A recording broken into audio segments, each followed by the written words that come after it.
Hi everyone, welcome to the Chatham Center for Active Living. I'm Anna and this is Flash TV. I'm proud to be announcing new services and programs this month alongside some annual events. December is going to be joyful and bright around the CFAL and I hope to see you all here. Before anything else, I need to talk about the new gift wrapping service, Timeless Tidings. At times, gift wrapping can feel like an art form, but sometimes that joyful task can quickly turn into a hassle. Thanks to our amazing volunteers, every Wednesday and Friday in December, Timeless Tidings will be offered at the CFAL. This service is an opportunity for Chatham seniors to bring in any holiday presents they wish to give to loved ones. Gifts will be boxed or bagged, wrapped and labeled free of charge.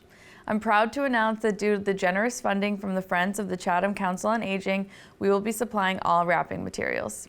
If you're interested in having gifts wrapped, please call and sign up for a slot today. A longtime favorite of the community is back this month. The Coffee With program welcomes back Chief of Police Mike Anderson. On Wednesday, December 6th at 9 a.m., come to the CFAL for coffee, breakfast refreshments, and conversation with the Chief. Don't forget, every Monday in December, we offer ukulele lessons. This program is taught by Bert Siegel, an accomplished teacher who has been playing the instrument for over 60 years. Join Bert on Mondays at 2 p.m. All levels are welcome, and thanks to the Friends of the Chatham Council on Aging, we're proud to offer instruments for rent for those who are interested. If you already have a ukulele and are interested in picking it back up, call the COA today to register. Our Golden Oldie series with Barbara Nickerson continues in December, highlighting some wonderful holiday films. On Tuesday, December 5th, we'll be showing Christmas in Connecticut, a 1945 classic that is a seasonal favorite featuring Barbara Stanwyck and Dennis Morgan. Then, on December 19th, come to the CFAL to watch The Man Who Came to Dinner. A fast-paced satire is full of wit and sophistication featuring Bette Davis, Ann Sheridan, and Jimmy Durant. For those of you viewers who celebrate a December birthday, join us on December 21st for the Friends of the COA Birthday Luncheon. Enjoy sandwiches, singing, and sweets. Call today to register. There's so much information out there when it comes to senior living opportunities. And this month, we are excited to host Karen Bain from EF Senior Care. On December 6th at 11 a.m., Karen will be hosting an informative presentation that will provide information and clarity when it comes to senior living and knowing when to make the move. The annual holiday concert will be held December 13th from noon to 1:30 at the Chatham Community Center. We are thrilled to be welcoming the 20-piece band Sound Dunes back. Join for holiday tunes and refreshments. You don't want to miss the VNA Exercise as We Age presentation, where you'll learn more about the aging process, exercise intensity, physical activity guidelines, and some basic exercises that can be done at home. Give us a call to register. This month, our book club will be reading The Midnight Library by Matt Haig. Thanks to the Friends of the COA, there are available copies at the CFAL. In observance of Christmas, the Center for Active Living will be closed on Monday, December 25th. I am so excited for this next segment of Flash TV. It's time for Aging Voices, Stories of Services and Community. Each month, I'll have a chance to sit down with Chatham community members and hear their stories. Please join me in welcoming Barbara Nickerson. Good morning, Barbara. Thank you for being here with me. My pleasure. I appreciate you being willing to sit down and talk. Sure. How are you today? I'm great. Good. Loving the sunshine. I know, it's so nice. It's lovely. Beautiful. A little cold today, though. Yeah. So I thought we could kind of talk about what your life in Chatham's been like and how you've been involved with the Council on Aging and what you do with us. Okay. Well, let's start off with the council. For about 6 months, I've been a volunteer and hope to continue to do some volunteer work here.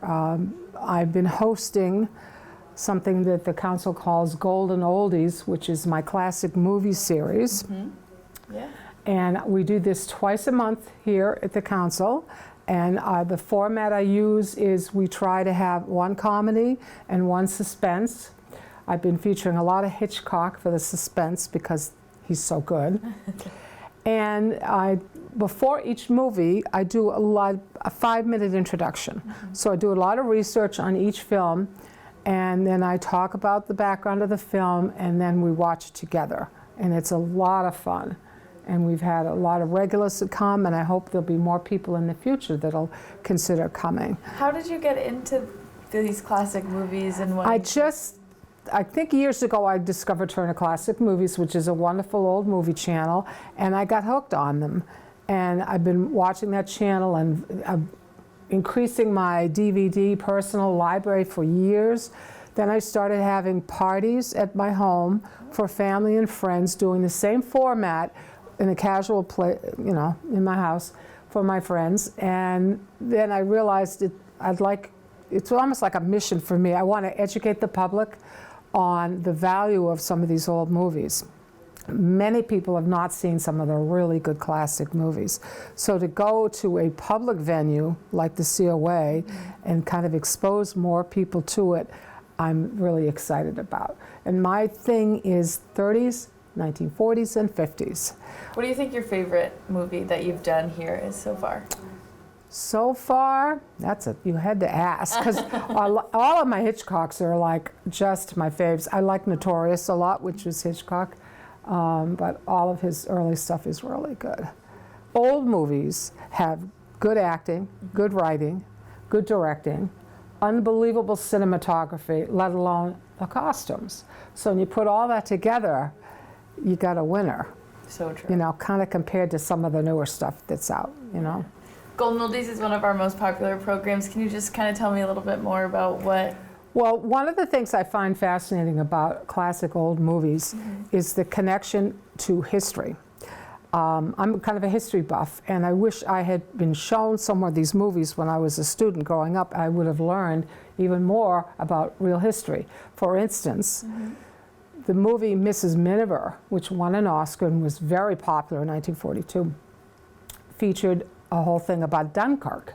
Well, yes, there was a new movie recently about Dunkirk, but guess what? Back then, this is how I learned about Dunkirk, because I didn't learn it in school. Sure. I watched this movie, and it was featured in this movie. And it was such a well-done movie about the World War II, when the United States wasn't fully into it, that Churchill described the movie as the equivalent of getting a flotilla of destroyers. In other words, the United States wasn't fully into the war, and Britain was begging us to get into the war, and the movie was kind of propaganda, but it was so well done that Churchill felt it was a really plus, and that America would get into the war more and help him as an ally out even more. Yeah, so there's a lot of history. When I show the movies, I always say, by the way, if this came out in 41 or early 42, this appeared in the movie houses 2 weeks after Pearl Harbor. So put yourself in the shoes of American citizens sitting in a movie house 2 weeks after Pearl Harbor. What must have they felt like? Probably loving a comedy to get their mind off of what was going on in the country at the time. So I love the connection of history and old movies. For instance, you don't see a movie nowadays that have really interesting nightclub scenes, and it looks so romantic and interesting and fun, and the great bands and the outfits and the ambiance of everything, but you did in the old movies. Yeah. And you're also going to be doing something with us in January, right? I am. One of my side things is crafting. I tend to be more of a paper crafter than anything, and I'm going to offer a class in January that's called Mail Art.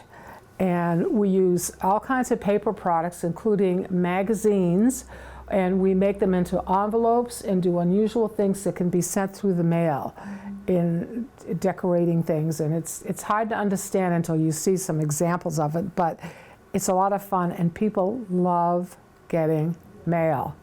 Nobody does it anymore, so to receive anything in the mail is a big deal. So true. Yeah. It'll be awesome. It's going to be a lot of fun. I think so. How did you kind of get into doing crafting and things like that? Just needed some hobbies. I cannot paint or draw a stick figure, so I kind of figured out what else can I do, and I fell into stamping and stenciling and other kinds of crafts and Like scrapbooking kind of, yeah, but even more so, all kinds of paper things. And then I found that you can make them as gifts and presents, and people love homemade things. So that's been fun. And so did you grow up in Chatham? I did. Wow. I was born and bred here. Went to Chatham schools, moved away, moved back about 35 years ago. So I went off with a career and came back. Yeah.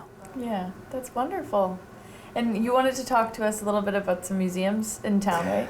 Well, one of the really cool things about Chatham is that it's a really small town, but it offers so many wonderful things and opportunities. And personally, I know when I have company that comes to town, I make a point to take them to our two phenomenal museums, which is the Atwood House, which is the Historical Society Museum, Stage Harbor Road, phenomenal. My ancestors are painted in the barn there. When you go into the mural barn, all my relatives are in there. It's kind of cool. And the Marconi Maritime Center is phenomenal. I also had relatives who worked there. It's a piece of history that is unbelievable. We just found out, I found out from a relative recently that even Amelia Earhart had contact with the Marconi years ago, and Charles Lindbergh and some of these people. And there's a lot of World War II history there because of the tracking of the submarines off the Atlantic Ocean. So, I mean, they're both unbelievable and places everybody needs to go see. Wow. Yeah. I've never been to the Marconi Museum. Gotta go. I'll have to check Gotta it out. go. Yeah. Yeah. It's very You cool. can't work in Chatham and not been there. That's right. So, anything else you want to tell us about? Well, the one thing that's sort of a museum that I didn't mention is the Nickerson Family Association campus in Chatham-Port. It's a genealogical research center, a museum. There's 2 buildings. Within the next year, we're going to have a barn erected there, so there'll be another building there. And it houses all of our genealogical research and information, and it's great. One of the things we did several years ago there is that we had an inkling that near that site, our ancestor who founded the town of Chatham, William Nickerson, in the 1600s, we had a feeling that his original homestead was very close by. So we actually hired an archaeologist who came to the facility. We cut down some shrubs. We worked something out with the Conservation Foundation that owns the land nearby. And we actually started in 2018 and did a real archaeology dig down into the ground. Wow. And they measure it all off. It's really amazing. And guess what we found? Did you? Remnants of William's house. Oh, wow. So the fact that this man lived here in the 1600s, made a deal with the Indians, bought the town of Chatham, had 10 children, was clever as all get out. We found artifacts that show that he did all kinds of different trades himself. And one of the things we found was a key that was intact, that maybe was to the house. We found coins that were minted back then. We now have thousands of pieces of artifacts from that dig. Pieces of pottery shards, just all kinds of things. And the really amazing thing, when you think about it, you'll never believe how big this house was. Really? 16 by 50 feet. Wow. So the archaeologist had a funny expression. He coined it Cape Cod's first mansion. Or McMansion, if you will. But I'm sure it wasn't. But still, that's a really long, big house. Yeah. And so the fact that you can go to our research center and in basically the backyard, and we have signs out there with QR codes. We had to cover it back up again, but there's a lot of information there about what we found and what will happen in the future. So, did you guys leave all of the artifacts that you found where they were, or did you? Some have been taken out and we're housing and labeling, and some are in shadow boxes inside one of the buildings you can view. So cool. Yeah, it's really cool. So I'm from William Nickerson, #1 guy in town. I am a 12th generation descendant. Wow, very And now we're up to like 14, Oh, gosh. young kids and like that. Matter of fact, something happened the other day and I was confused about it. And I said, well, this because there's so many Nickersons. I was confusing people with my name. It's like 8 people with my name. It's crazy. Wow, that's so fun. Yeah, it's really nice to have roots, if you will. Absolutely.